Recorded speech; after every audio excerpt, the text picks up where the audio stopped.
Uttar Pradesh Samajwadi party के राष्ट्रीय अध्यक्ष पूर्व मुख्यमंत्री अखिलेश यादव फर्रुखाबाद पहुंचे। समाजवादी पार्टी के संस्थापक सदस्य छोटे सिंह यादव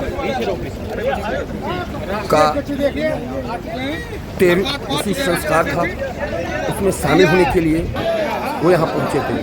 पार्टी के हजारों कार्यकर्ता उनसे बात करने के लिए, लेकिन सबसे बड़ा सवाल है उन्होंने बीजेपी पर इतने गंभीर आरोप लगाए हैं, कहा नहीं जा सकता। उन्हीं से बात करें, उन्हीं की मुखार से सुनेंगे कि किस तरीके से उन्होंने आरोप लगाए, चाहे वो इटावा की घटना हो, कानपुर की घटना हो, कई पूरे प्रदेश की कई घटनाओं को, इमरजेंसी, कई मामलों को लेकर उन्होंने बड़े बयान दिए हैं। इसको लेकर सुनते हैं, क्या कहते हैं। हमारी पार्टी के वरिष्ठ नेता, संस्थापक, समाजवादी चिंतक नेता, जिन्होंने पूरा जीवन लगाया समाजवादी आंदोलन में, आज उनकी 13वीं के कार्यक्रम में मैं शामिल होने आया था, परिवार के लोगों से मिलने। हमारे समाज में और हमारी परंपराओं में ये शामिल है, कि 13वीं के आयोजन में हम सब लोग मिलते हैं और याद करते हैं। उसी आयोजन में शामिल होने में परिवार के बीच में आया था और एक ऐसा नेता खोया है जो संगठन और ज़मीनी चीज़ों को समझते थे, जानते थे। उनकी कमी समाजवादी आंदोलन में हमेशा दिखाई देगी। हमें उम्मीद है उनके परिवार के लोग इस कमी की भरपाई करेंगे हमारी। और जो घटनाक्रम हो रहे हैं आजकल उत्तर प्रदेश में, जो घटनाक्रम उत्तर प्रदेश में हो रहे हैं, भारतीय जनता पार्टी चाहती है धर्म धर्म से लड़े, जाति जाति से लड़े, क्योंकि उनकी नकारात्मक राजनीति करने का तरीका है भारतीय जनता पार्टी का, जो एक तरफा फैसला लेते हैं। आम जनमानस को न्याय न मिले, उसी तरह के फैसले लगातार भारतीय जनता पार्टी ले रही है। भारतीय जनता पार्टी आपातकाल के 50 वर्ष पूर्ण होने पर हत्या दिवस मना रही है, क्या कहना है? हालांकि एक है घोषित और एक होती अघोषित। अगर हम इमरजेंसी को याद कर रहे हैं तो हमें अभी इस समय जो इमरजेंसी चल रही है उसको भी ध्यान में रखना चाहिए। आज की परिस्थितियां ऐसी कि अगर पत्रकार सच, तो सनातन में या झूठ बोलना बताएगा, ये झूठ बोला करो, ये कौन सा धर्म है बताइए? सनातन धर्म वाले मानने वाले झूठ नहीं बोल सकते, न झूठ सिखा सकते हैं, लेकिन भाजपा झूठ सिखा रहे हैं। बताइए। अजय राय की बात से सहमत है। अजय राय बोल रहे हैं कि इस समय जो चल रहा है अघोषित इमरजेंसी, जो ज्यादा अंग्रेजों से ज्यादा बेहतर तैयारी अरे भाई, जा रहा है, उसके बात से सहमत है। बीजेपी को और बीजेपी के विचारधारा को अंग्रेजों ने बनाया और कांग्रेस पार्टी का गठन हुआ इटावा में। हमारे जानते होंगे साथी, क्यों कांग्रेस का गठन तो इटावा से भी तो संबंध है। एओ ह्यूम कहाँ के जिलाधिकारी थे? इटावा के जिलाधिकारी थे। तो भारतीय जनता पार्टी भ्रष्टाचार पर, महंगाई पर, और हमारा साथी सही कह रहा है। बताओ, विधायक ने एसडीएम को कूट दिया।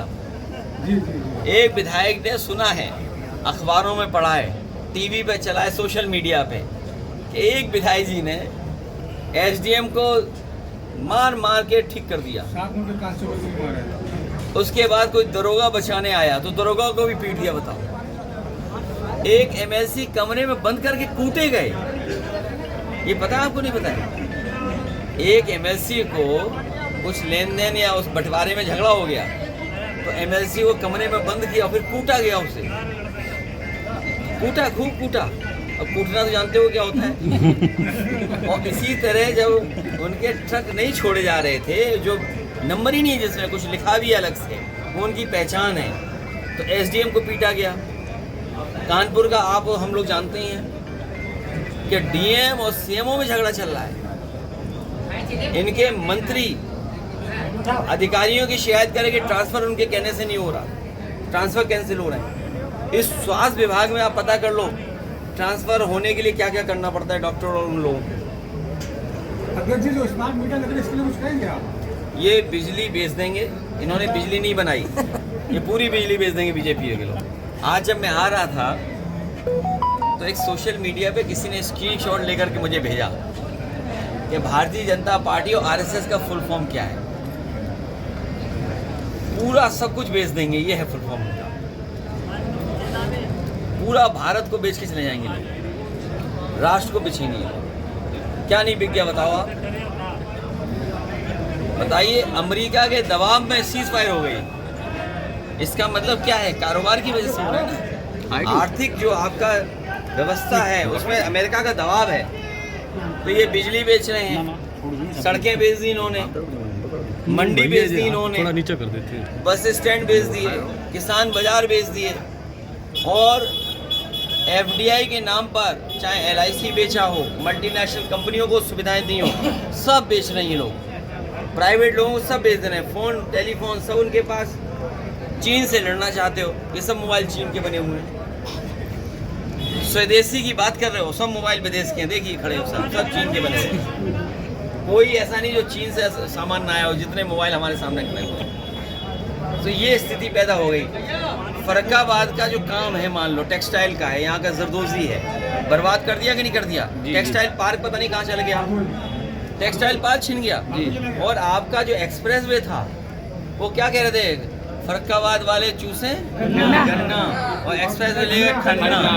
बताइए, अब ये हालत है। बताओ, हम अपने फर्रुखाबाद के लोगों को कहना चाहते हैं, जो पहले हुआ उसको भूल जाइए। फर्रुखाबाद का विकास एक्सप्रेस वे से जोड़ना और फर्रुखाबाद को पूरी आधुनिक सुविधाएं देने का काम हम समाजवादी लोग आने वाले समय में सरकार में करेंगे। गंगा जी का पुल जो है पूरी तरीके से डैमेज हो गया। क्या आपकी सरकार अगर आप कहिए गंगा जी पे नया पुल बनाएंगे और एक्सप्रेस वे से आपको फर्रुखाबाद को जोड़ करके 8 लेन वाला गंगा का पुल बनाएंगे। 8 लेन, लाख रुपए लगाकर मरम्मत हुई और 8 लेन का। अरे छोड़िए बीजेपी का भ्रष्टाचार, बीजेपी का भ्रष्टाचार किया। कौन कह रहा था पानी चू रहा है? ये जो आप कह रहे हो पुल में से नहीं पैसा चूक गया, तो पुल में से पैसे तो चुआ होगा, तभी तो मेंटेनेंस खराब हुआ है। हाँ वही तो, इसीलिए पुल भी इनका ऐसा ही है, सब पैसा खा गए पुल का भी। समाजवादी सरकार बनेगी। जिस तरह कन्नौज में और आगरा में यमुना पर 8 लेन ब्रिज बने हैं। 8 लेन, जब आप यमुना में घुसते हैं तो 8 लेन, यमुना को क्रॉस करते हैं तो 8 लेन ब्रिज बने हैं। कन्नौज से जब आप गंगा पार करते हैं तो 8 लेन ब्रिज है। जब एक्सप्रेस वे आएगा और अपने आगरा लखनऊ से हम लोग जोड़ेंगे तो गंगा पार करने के लिए 8 लेन ब्रिज बनाने का काम भी समाजवादी सरकार में होगा। और ये देखिए, अबे धन्यवाद, रुक जाओ अभी। ये जो सड़क ग्वालियर, इटावा, फर्रुखाबाद होकर के लिपू लेक तक हमने मांगी थी। जब चीन से झगड़ा हुआ था तो इसको 6 लेन मांगा था। आप बीजेपी वालों से सोचिए, 6 लेन सड़क मांगी, 4 लेन का आश्वासन दिया और बना रहे 2 लेन पेव्ड शोल्डर। बताइए कितना बड़ा धोखा दे रहे हैं। भविष्य में अगर हमें चीन से मुकाबला करना पड़ेगा तो अगर हमारी फौज को आने जाने का सबसे साधन और कैंटोनमेंट को जो जोड़ता है, चाहे वो ग्वालियर का कैंटोनमेंट हो, फतेहगढ़ फर्रुखाबाद का कैंटोनमेंट हो, बरेली का कैंटोनमेंट हो, रानीखेत का कैंटोनमेंट हो, और बॉर्डर तक जाने के लिए और चीन से सुरक्षा और कम समय में फौज पहुंचाने के लिए ये सड़क अच्छी थी। पुलिस में जो भर्ती हुई है उन्होंने कहा है कि नियुक्ति बड़ा, हम लोग आउटसोर्स को खत्म करेंगे और पक्की नौकरी देंगे। यूपी पुलिस में नियुक्ति हुई, उन्होंने कहा कि पहले तो अंदर हो जाती थी, हमने खुलेआम किए और सबको नियुक्ति पत्र खुले मंच से दिए। गृह मंत्री जी ने खुद अपने हाथ से दिए। ये आरोप लगा रहे हैं। इनसे कहिए कि इस भर्ती की सूची जारी कर दे, पीडीए की सूची एक, और इससे भी आसान भर्ती कम से कम 35,000 लोगों की समाजवादी सरकार में की थी। 2 बातें बता के जा रहा हूँ, बाद में पुलिस से पूछ लेना। प्रमोशन हुआ था पुलिस में सबसे ज़्यादा, कई वर्षों से प्रमोशन पुलिस का रुका हुआ था, प्रमोशन नहीं हो सकता था। इकट्ठा सिपाही को प्रमोशन के नाम पर, धर्म के नाम पर भेदभाव है, भ्रष्टाचार चरम सीमा पर है। हमें आपको सबको याद होगा, जयप्रकाश जी ने आह्वान किया था कि भ्रष्टाचार और महंगाई चरम सीमा पर है। उसी समय संपूर्ण क्रांति का आंदोलन चला, उसके बाद हमें आपको इमरजेंसी देखने को मिली। आज बताइए चरम सीमा पर महंगाई है कि नहीं है, चरम सीमा पर भ्रष्टाचार है कि नहीं है, चरम सीमा पर अन्याय पहुंच गया है। तो आज उस समय घोषित इमरजेंसी है और भारतीय जनता पार्टी इस अघोषित इमरजेंसी की कब खुशी मनाएगी? ये तो मना रहे हैं क्योंकि राजनीतिक उन्हें लाभ उठाना इसलिए मना रहे हैं भारतीय जनता पार्टी के लोग, लेकिन आज भी तो अघोषित इमरजेंसी है। ऐसी इमरजेंसी में भी नहीं हुआ जो घटनाएं आज हो रही हैं। आप किसी के जो घटना इटावा में हुई है, ये वर्चस्ववादी लोग और शोषण करने वाले लोग, समाज में उनकी कोई जगह नहीं होनी चाहिए। वो लोग कह रहे हैं सर आपके द्वारा नाम लेकर धमकी दी गई कि हमारे संबंध है हमसे। मुझे एक, हालांकि हमारे जितने पत्रकार साथी हैं, सच्चाई तो आप भी जानते हो। अगर अपना प्रेस का नाम पूछोगे तो हम बता सकते हैं। अभी एक आप लोग जाइए उस परिवार में और पूछिए जा करके। इसीलिए मैं कह रहा हूँ भारतीय जनता पार्टी जातियों में लड़ाने के लिए और जातियों के बीच संघर्ष शुरू हो जाए, उसके लिए अभी तो और प्रयास करेगी। पता लगा कि अभी तो यादव भाइयों को भड़काने के लिए भेजेगी वो, और बीजेपी भेजेगी, याद रखना आप। फिर दूसरे समाज को भड़काने के लिए भेजेगी वो, क्योंकि उन्हें बेरोजगारी, महंगाई और भ्रष्टाचार में बहस ही नहीं करनी। और ये अधिकार अगर है सुनने का, अगर गीता का, भागवत का सुनने का अगर अधिकार है, तो कहने का अधिकार क्यों नहीं होगा? और फिर अगर भारतीय जनता पार्टी को ये लगता है तो कानून लाए, जैसे कश्मीर में कानून ले आए या और कानून ले आए हैं, तो कानून ले आए। वो कहें कि एकाधिकार हो जाएगा, इसके अलावा कोई भागवत नहीं कर सकता कथा, कोई भागवत कथा सुन नहीं सकता। ले आए सरकार, भारतीय जनता पार्टी के लोग कानून क्यों नहीं लाते हैं? आखिरकार ये पूछी सोची समझी साजिश और षड्यंत्र के तहत हुआ है। क्या आप किसी के आज के समय बाल काट दोगे? आप उसकी चुटिया काट दोगे? सोचो चुटिया से कितना सम्मान होता है और चुटिया से कितना इमोशनल लगाव होता है।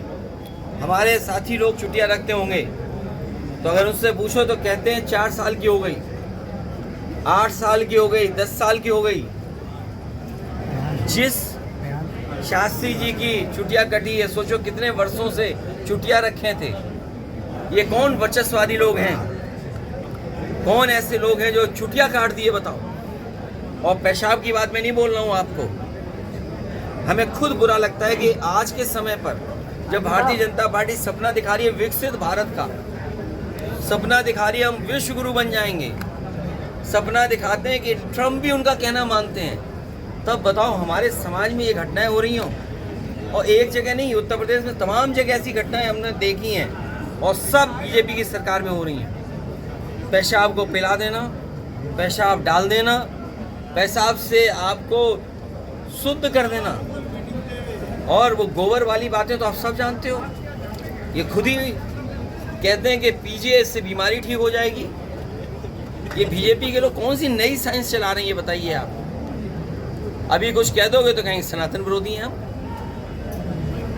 गोबर लेप लेना सनातनी हैं आप, गोबर फेंकना सनातनी है। बताइए, अब ये नई परंपरा है, इससे विकसित भारत बनेगा आपका? ये मैं आपसे एक मिनट में मैं आपसे कहना चाहता हूँ कि स्वामी विवेकानंद जी ने कहा था, जब शिकागो में गए और जब उन्होंने अपने भारत का हिंदुत्व के बारे में और भारत की संस्कृति के बारे में कहा, उन्होंने कहा कि हम उस धरती से आते हैं जिस धरती ने और जिस धरती के धर्म ने हमें ये सिखाया है कि हम टॉलरेंट हैं, हमारे अंदर धैर्य है, हम यूनिवर्सल एक्सेप्टेंस है हमारे अंदर, हम किसी को भी स्वीकार कर लेते हैं। अगर विवेकानंद जी ने ये समझाया तो भारतीय जनता पार्टी को क्यों नहीं समझ में आ रहा है? वंदे भारत में सुरक्षित नहीं है यात्री। सरकार में पानी चू रहा है, तुम एक ट्रेन की बातें कर रहे हो। मारपीट की यात्री के साथ बीजेपी ने पूरी सरकार में पानी चू रहा है भ्रष्टाचार का। आप बताओ, पानी की टंकी आपके जिले में भी तो पानी की टंकी बन रही होगी, बताओ पानी की टंकी कैसी बन रही है, और पानी की टंकी जो भी बन रही हो, लेकिन बताओ उसमें पाइपलाइन कितनी बड़ी बिछ रही है। बताओ हर गांव में शिकायत है कि नहीं, हर नाली खोद दी है। अभी मैं आ रहा हूँ, पूरा कूड़ा पड़ा हुआ है फरकाबाद।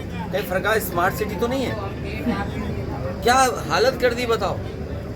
सुनने में आया कि यहाँ कोई अगर जानवर भी खो जाए तो उसके लिए भी पकड़ने के लिए कोई व्यवस्था नहीं है। सुनने में आया कि कोई दरखास्त लेके जा रहा था, उसका कोई जानवर खो गया, उसको भी नहीं पकड़ सकती पुलिस। सर यहाँ की पुलिस दलितों पे अत्याचार कर रही है लगातार, क्या बात? शंकराचार्य ने कहा है कि केवल ब्राह्मणों को ही है कि एक लोग कथा कह सकते हैं। ये किस ग्रंथ में लिखा हुआ है? कोई ग्रंथ तो होगा। हमारे उपनिषद हैं, हमारी धार्मिक किताबें हैं। तो बताओ, जिनके बाल काटे गए, जिनकी चुटिया काटी गई, वो अपने भगवान की भी नहीं भगवत गीता गा सकते, अपनी कथा नहीं कह सकते, अपने भगवान की नहीं। आप बताओ, हनुमान जी की जाति किसने बताई? प्रभु श्री राम की जाति किसने बताई? बताइए, प्रभु श्री राम की जाति किसने बताई थी? आप बताइए। आप कोई नहीं बोलेगा क्योंकि इमरजेंसी है। अगर नाम बोल दोगे तो डीएम एसपी आपको जेल भेज देंगे। ये भी तो इमरजेंसी है। आप बताइए, रुको भाई, ये बताओ, प्रभु श्री राम को और प्रभु श्री